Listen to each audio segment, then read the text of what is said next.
Hi, I'm Don Perrin, and this is Jenny Field. We're pharmacists at Pelican Drug Health Mart in Pelican Rapids, Minnesota. Today we're going to talk about understanding asthma inhalers. Did you know that only 7% of the people that use inhalers understand how to use them correctly?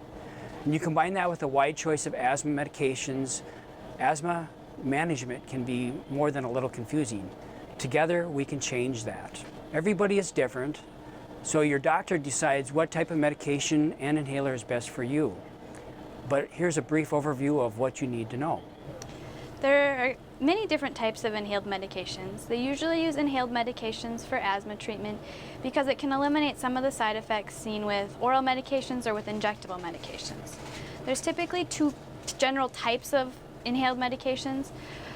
The first one is what they term like the rescue inhalers.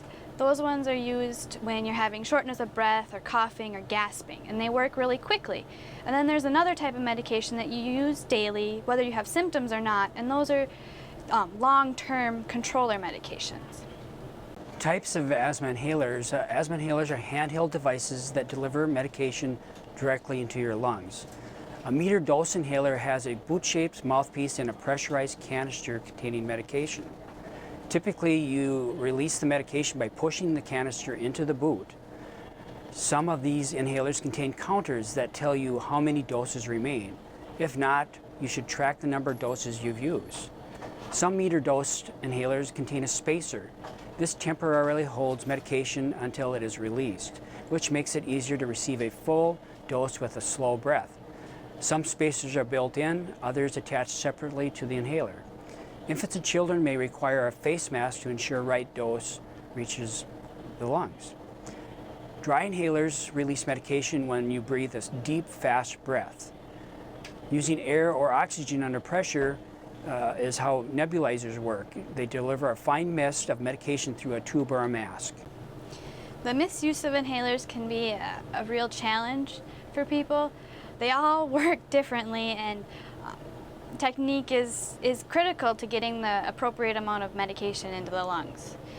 Missing a step or improper use can lead to too much or too little medication into your lungs. The biggest step that people miss is typically with your metered dose inhalers, forgetting to breathe out before you press the canister, because you can't breathe it in if your lungs are already full. So that's the number one tip I would give you. Studies have found that most people's memories fade, so you may need a refresher course, and that's totally okay.